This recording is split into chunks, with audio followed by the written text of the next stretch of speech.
Hey, good morning, everyone. Welcome to Carolina Morning Meditations, where we keep, and restore friendships for Christ. I'm your host, Russ McCullough. We're coming to you live from beautiful and, as you can see, sunny and bright and delightful Mid Hill, North Carolina. And we're delighted you're here as well. And we're excited to be with you once more. We have been looking at the book of John, the book of friendship, the gospel of friendship, because John is writing from the perspective of not only that we might believe that Jesus Christ is who he said he is, but he is writing from the perspective that he was during the time that Christ was on the earth, his best friend, and was given many blessings because of that others just simply didn't have. John was the only apostle at the foot of the cross to see and witness the death of Christ. He was the most loyal of all the apostles. And he was given the distinct honor of taking care of the mother of Christ for the rest of her life. And not only that, John was given the high honor of writing the Revelation. We're told that John was the only apostle that died a natural death, and he lived longer than any of the other apostles. So he has a unique friendship. If you read Matthew, Mark, and Luke, you'll see a narrative. John it's all about, it's on such a more personal level. We need that, don't we? A more personal level, because we live in a time that is devoid of friendships, and we're called as Christians to be friends to everyone, as was Jesus. And we've been looking at chapter 6.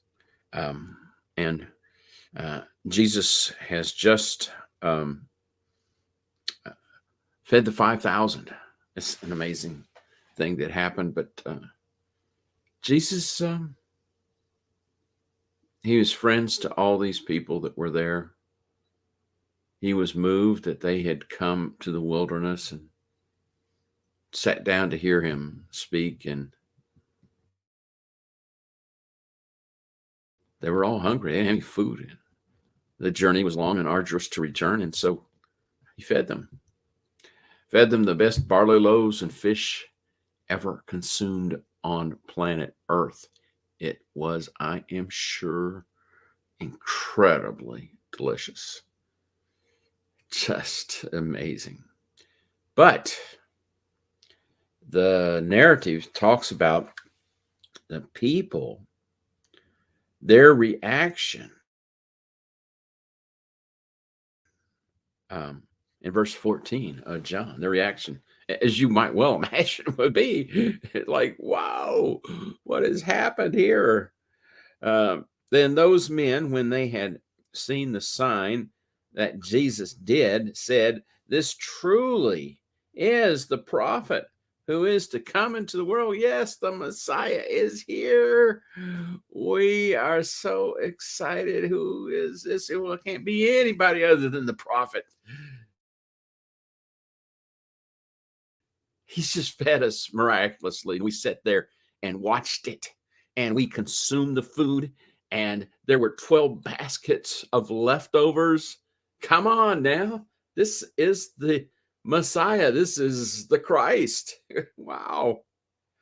Well, before you get all pumped up,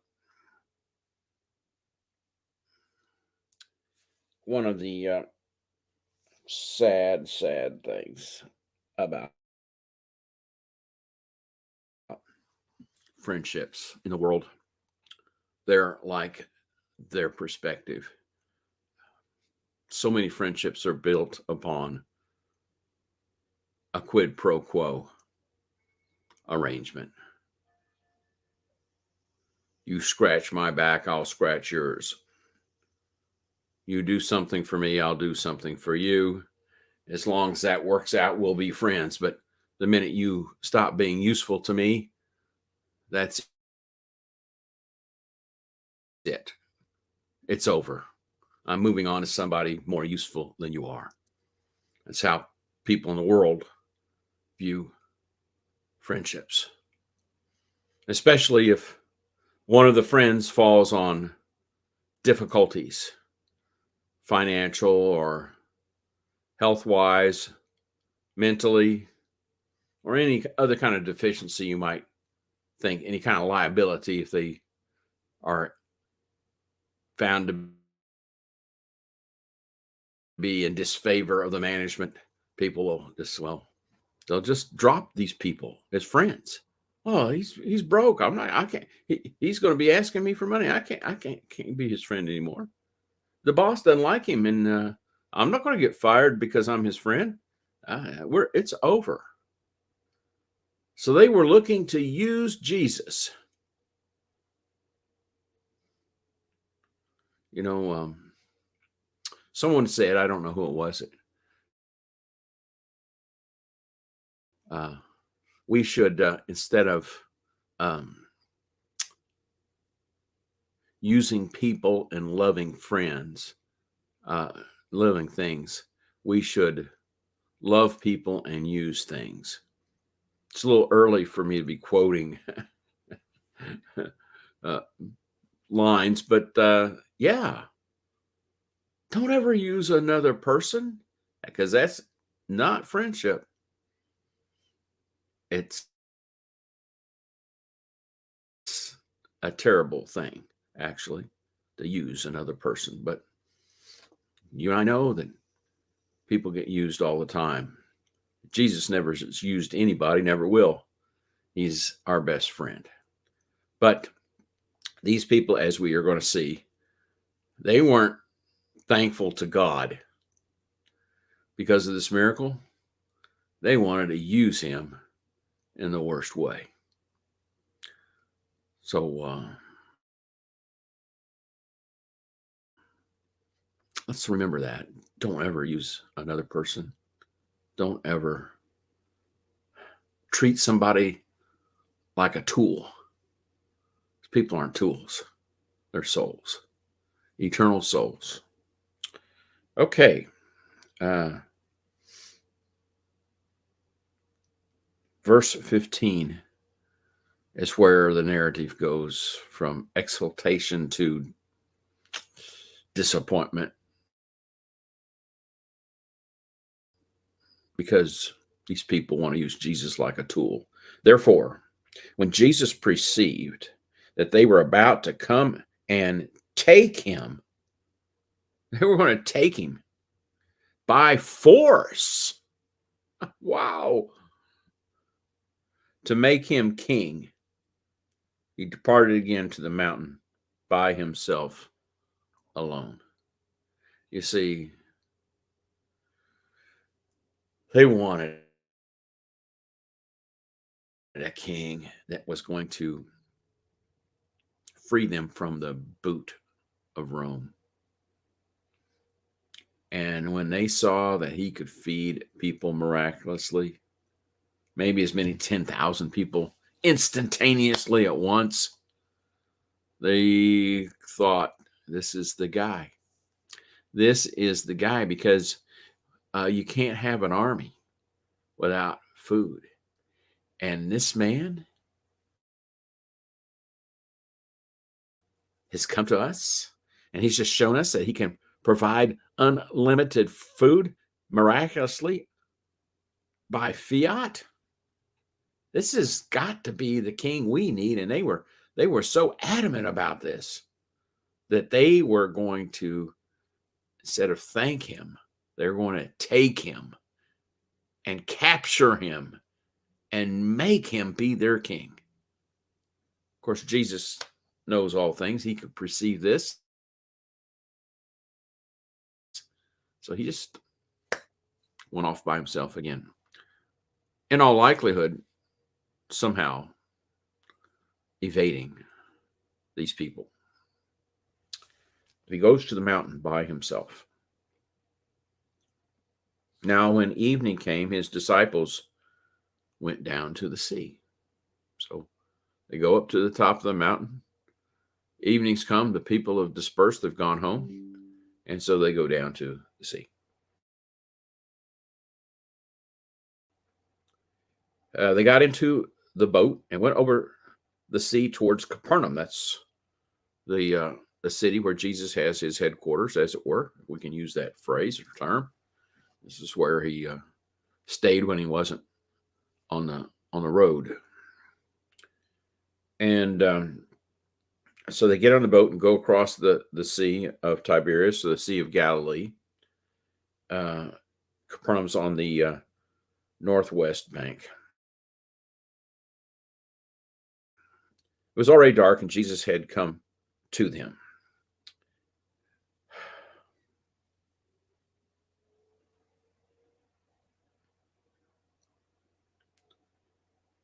Jesus had not come to them. So the disciples get in this boat to go to Capernaum. And it was dark, and the sea arose because a great wind was blowing. Now, we'd mentioned this before. The Sea of Galilee, the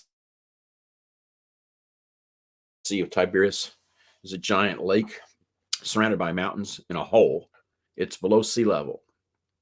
And because of this, great storms can come up suddenly and blow down into this hole and just swirl this sea violently, literally without warning.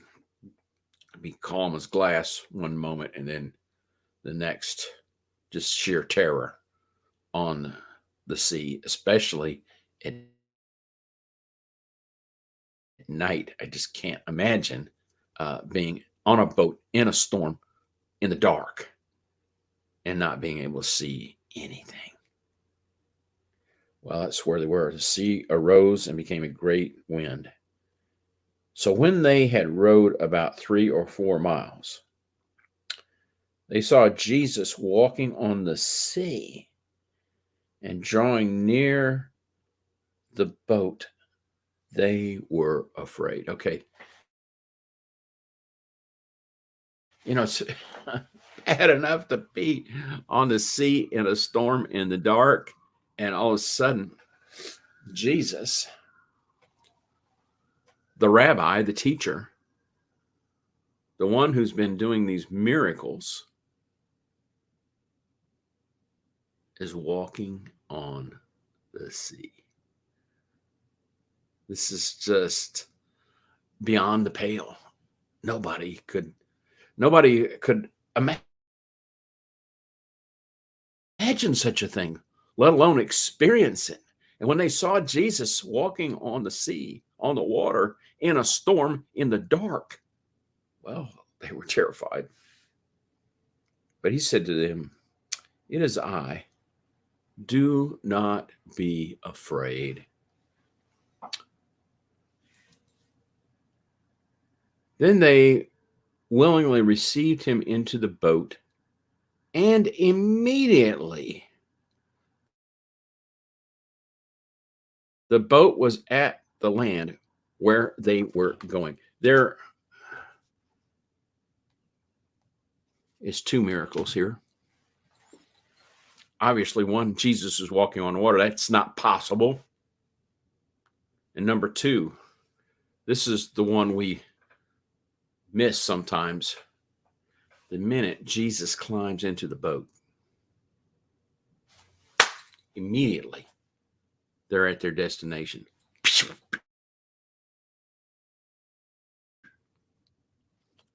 1 second you're in the middle of a storm in the dark, and the next second, just because Jesus has climbed into the boat, you're at the dock.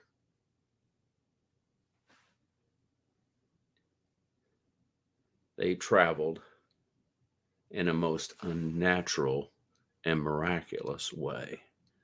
just because Jesus was in the boat.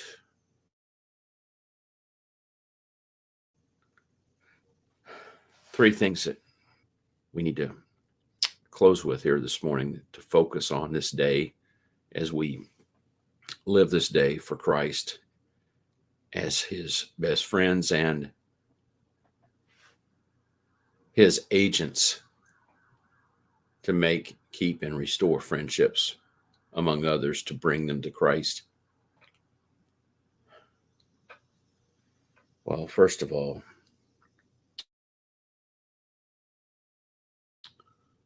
one thing we should always remember: it is I. Do not be afraid. And make no doubt about it. Just because we cannot see him with our literal eyes doesn't mean he's not right there. And he's right there with us in the middle of the storm. You may be going through a storm right now. Jesus is right there. And he's saying right now through the scripture to you, to me, it is I. Do not be afraid. And second of all, Jesus is not a bystander in the storm, then or now. Jesus is going to travel in the boat with you as you go through the storm. You're not going to be alone. Jesus is in the boat with you. Whatever you're going through right now, it might be sickness. It might be some kind of injury. You might be suffering from the loss of a loved one. You might have extreme difficulty at work. You may have some kind of crisis in your family. You could be in some kind of mental or emotional crisis that you cannot understand or comprehend. Whatever it is, remember, Jesus is there, and he's telling you through the scripture right now, it is I, do not be afraid. And as you are in the midst of the storm, he is in the boat with you. You are not alone. You are not alone. He's in the boat with you. And number three, he will see you safe to your destination. He will see you safe through the storm. He will see you safe through whatever difficulty it is you have, and he will bring you to your destination. He'll take you out of that storm and bring you safely to where you need to be. Jesus is with us. He's in the boat with us, and he'll take us where we need to go. Do not be afraid. It is I. I hope that is of comfort to you this day. The scripture is full of comfort. And Jesus is your best friend and mine. And if we just allow him to be our friend, he will do things for us that we cannot ever, ever explain, and do the ultimate thing for us. That's to save our soul. Okay, friends, that's our lesson for today, our Carolina morning devotion here in the heart of the Carolinas, Mint Hill. Hope to see you tomorrow morning, by the way, at the Archdale Church of Christ, sponsoring our program here. we have a Bible study at 11 a.m. 11 a.m. Yes, you heard right. We meet at the Archdale Church of Christ at 2525 Archdale Drive in Charlotte for Bible study for the midweek.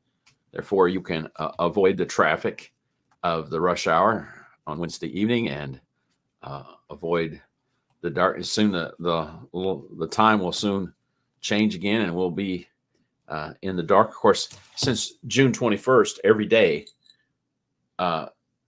each day is shorter than the next, and every day will become shorter and shorter and shorter until we reach December 21.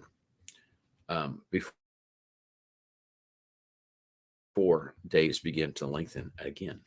So come on and join us. We have a good time, and we study the Bible, and we're studying the church. So I hope to see you, and we appreciate it. We're also sponsored by Just Christians Radio Show that comes to you from time to time from this venue, and by the ministry needs of Dennis and Rachel Smith and family, who will be attending in January the Tri-Cities School of Preaching in Elizabethton, Tennessee. They have a $2,500 a month financial need. The school is providing tuition and housing for them, but they need expenses. And if you can help them, contact the Tri-City Schools of Preaching in Elizabethton, Tennessee, and they will tell you what you need to do. So until tomorrow at 8:07, as the Lord wills, we'll see you tomorrow, Lord willing, 8:07 here, and also at 11 a.m. at the Archdale building.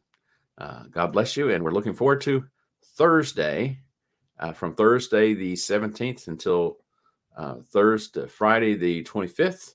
I'll be at Polishing the Pulpit, and our broadcast will be coming from there, and we'll have some interesting things to see and hear and do.